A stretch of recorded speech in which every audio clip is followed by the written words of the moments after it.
अच्छा जी, ये भी सुन लें कि पीटीआई के सेनेटर अली जफर के मुताबिक 14 अगस्त को एहतजाज का मतलब ये नहीं कि पीटीआई आज़ादी की खुशियों में शरीक नहीं, जश्न आज़ादी और एहतजाज एक साथ हो सकता है, ये उनका कहना है। तहरीक इंसाफ के सीनियर रहनुमा असद कैसर के ख्याल में एहतजाज की हिकमत अमली तय की जा रही है। मैं जो आपको बयान करना चाहता हूँ कि 14 अगस्त की क्या अहमियत है, तो मेरी बात में भी कुछ आपको वजन नज़र आएगा। मेरे ख्याल से ये एक अप्रोप्रिएट सिंबॉलिक दिन है और इस सिंबॉलिक दिन पे एहतजाज करना, हमारा पूरा मन एहतजाज होगा। जिस तरह लोग जश्न के लिए बाहर निकलते हैं, हम भी अपने एहतजाज में उसी जश्न में शामिल होकर निकलेंगे। हमने कोई आके तोड़ फोड़ तो नहीं करनी या कोई उसको अपोज तो नहीं करना कि भाई आप अपना जश्न ना मनाएं। वो तो चलो क्लियर चीज़ नहीं, जो क्लियर है वो राना सनाउल्लाह की ये स्टेटमेंट है कि 14 अगस्त के हवाले से ऐसा सख्त एहतजाज या इस तरह की ज़बान जो पीटीआई इस्तेमाल कर रही है वो नहीं होनी चाहिए, एक इत्तेहाद मुल्क में नज़र आना चाहिए। तो फिर आपका एहतजाज कैसे होगा? नहीं देखिए, वो हम बेसिकली अभी आज हमारा पॉलिसी स्टेटमेंट आ जाएगी और वही इसको एक्सप्लेन करेंगे। लेकिन मैं एक बात करना चाहता हूँ कि हम इस दिन अहद करेंगे कि हम कायदे के पाकिस्तान के लिए, हकीकी आज़ादी के लिए जद्दोजहद करेंगे। पाकिस्तान हम सबका है, हम सब पाकिस्तानी हैं। हम कोई ऐसा मैसेज नहीं देना चाहते जिसकी वजह से कोई ये कहे हम सबसे ज़्यादा महबूब वतन पाकिस्तानी और हम कायदे का पाकिस्तान चाहते हैं। वो पाकिस्तान चाहते हैं जहाँ कानून और आइन की अमलदारी हो, जहाँ मेरिट का निज़ाम हो, जहाँ हर शहरी को अपने अदालतों पर और अपने इदारों पर एतमाद हो। अच्छा जी, तो उनका ये कहना है कि सब कुछ साथ साथ हो सकता है। Let's find out through our correspondents.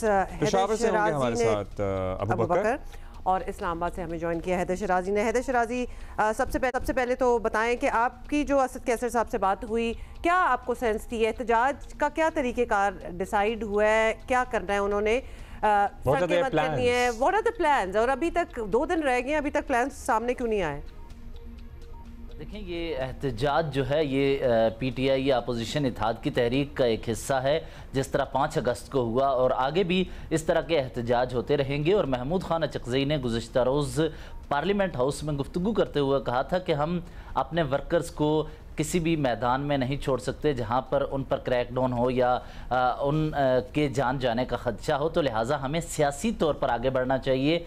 Parliament के बाहर और अंदर पीटीआई के मेंबरान असेंबली और सेनेटर्स एहतजाज करेंगे। और अब ये जो एक इकट्ठे होके बड़ी तादाद में इस्लामाबाद आना था या टेंट विलेज, जो चीज़ें सोची जा रही थी, उससे हटकर अब सियासी जदोजहद इस तरह की है जिसमें कारकुनों को मोबिलाइज तो किया जाए, लेकिन वो इकट्ठे होकर किसी तरह ऐसे तरीके से आगे ना बढ़ें कि उन पर तशद्दुद हो सके। तो लिहाजा अब फैसला ये हुआ है कि जिस तरह महमूद खान अचकज़ई ने कहा कि हम कम से कम वर्कर्स को इस्तेमाल करते हुए सियासी तौर पर दबाव डालेंगे हुकूमत पर, ताकि उससे नताइज हासिल करते हुए अपने लिए फ़ायदा हासिल किया जाए।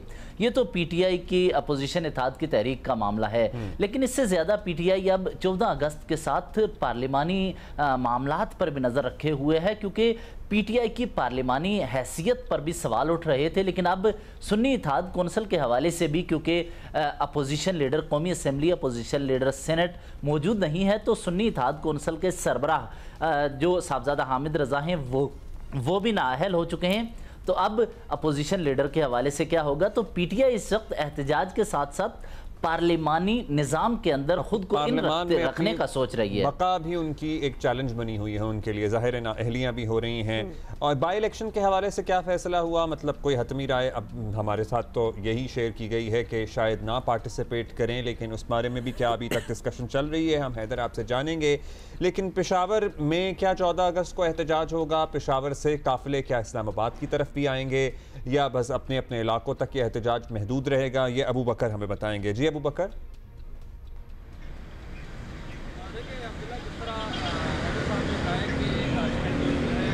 अबू बकर, आपका ना माइक नहीं आ रहा, जनरल माइक से आवाज़ आ रही है, उसको ज़रा सेट कर लें और माइक थोड़ा ऊपर कर लें।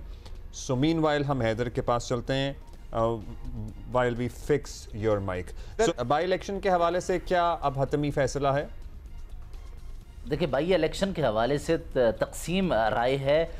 इमरान खान ने कहा कि कोई भी इसमें शिरकत ना कीजिए क्योंकि हमारी नशिस्तें छीनी गई हैं और आला अदालत तक, हाई कोर्ट और सुप्रीम कोर्ट तक ये मामला जाएगा, तो लिहाजा इस बाई इलेक्शन में हम पार्टिसिपेट नहीं करेंगे। दूसरी जानिब शाह महमूद कुरैशी और दीगर अरकान की जानिब से बाई इलेक्शन में हिस्सा लेने के लिए राय दी जा रही है और पार्लिमानी पार्टी की अक्सरियत ये चाहती है कि हमें स्पेस नहीं देनी चाहिए और लड़ना चाहिए बाई इलेक्शन। सो फिर हतमी राय क्या इमरान खान की मानी जाएगी या फिर दीगर पार्टी रहनुमा उनकी राय में वजन ज़्यादा है तो उनकी मानी जाएगी? तो बात तो फिर वहीं आ गई ना, जो वरना तो जुबानी कहते हैं बस वही होता है। तो अब क्या फैसला होगा?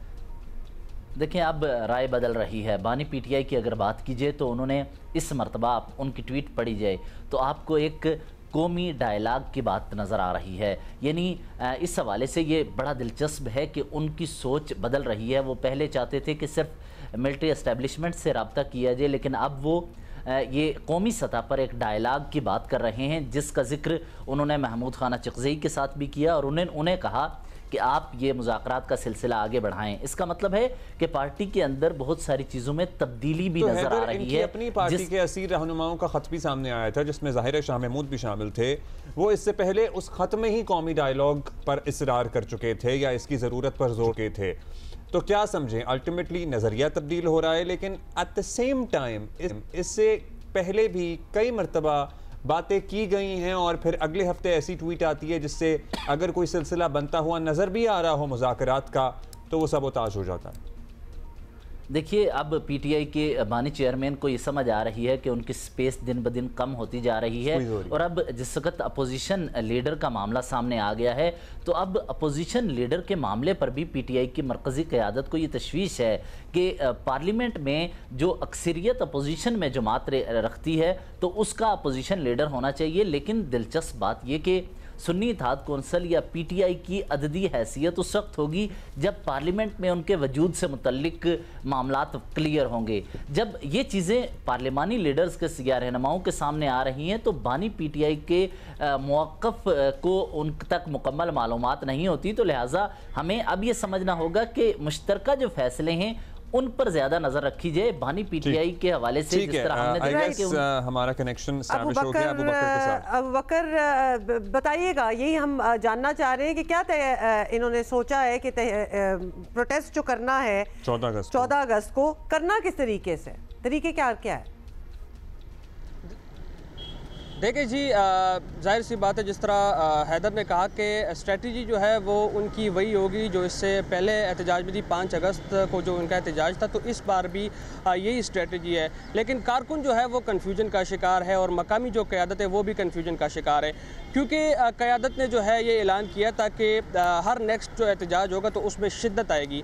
तो शिद्दत क्या आएगी, अब इस बात पे जो है कारकुन भी कंफ्यूज है और हमारी मकामी क़यादत से जो कि चूँकि ज़ाहिर सी बात है अज़ला की सतह पर यह एहतजाज होना है तो जो मुख्तलिफ़ अज़ला के कैबिनेट्स है तो उनके इल्म में जो है कोई नई बात जो है वो नहीं आई गई। और जब हमारी कल मुख्तलिफ़ जो मकामी क़यादत है उनसे हमारी बात हुई तो उनका ये बताना था कि क़यादत की जानिब से अभी तक जो है एहतजाज के हवाले से कोई राब्ता जो है वो नहीं किया गया, सिर्फ इतना ही बताया गया है कि 14 अगस्त को जो है वो एहतजाज होना है।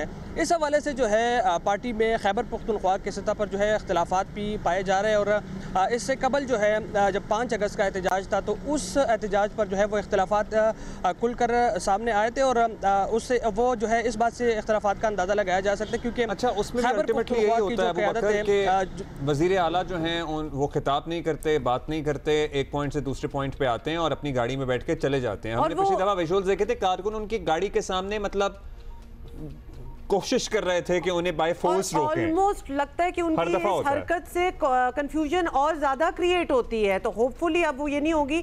तो लिहाजा चाहते ये हैं कि जो सब्सिक्वेंटली और एहतजाज होंगे उसमें शिद्दत ज़्यादा हो, लेकिन एग्जैक्टली क्या, कहीं इकट्ठा होना है इन्होंने, कोई जलसा है, कोई सड़कों पे निकलेंगे, कहीं वहाँ से मार्च करके कोई पॉइंट ए से बी पे आ रहे हैं, कुछ ऐसा अभी तक डायरेक्टिव नहीं आया? देखिए डायरेक्टिव्स नहीं आए, लेकिन ये हमारी जो सीएम हाउस के जो हमारे सोर्सेज हैं उनसे जब हमारी बात हुई और पार्टी के लेवल पर जो हमारे सोर्सेज हैं उनसे जब हमारी बात हुई तो उनका ये बताना है कि स्ट्रेटजी वही होगी, मुख्तलिफ अजला में जो है ये रैलियाँ निकालेंगे।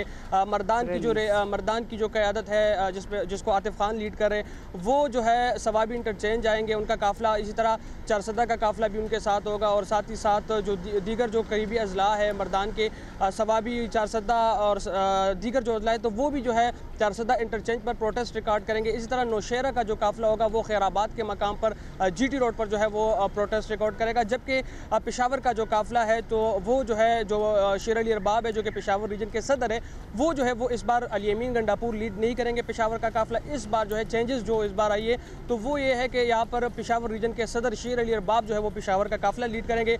अली अमीन गंडापुर जो है वो इस बार अपने आबाई गाँव जाएंगे, अपने आबाई इलाके जाएंगे DI खान, और वहाँ से जो है वो लीड करेंगे और वहाँ पर जो है वो एहतजाजी रैली जो है वो निकालेंगे। कारकुन जो है जिस तरह आपने हवाला दिया एहतजाज का, बहुत शुक्रिया हैदर शराजी, आपका भी शुक्रिया।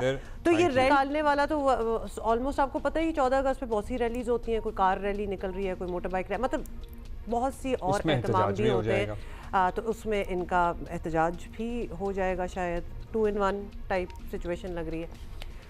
अभी एक ब्रेक ले रहे हैं। हालांकि एहतजाज का मूड कुछ और होता है और आज़ादी की खुशियों का मूड बिल्कुल कुछ और होता है। एहतजाज हर शहरी, हर पाकिस्तानी का हक है, जमहूरी हक है।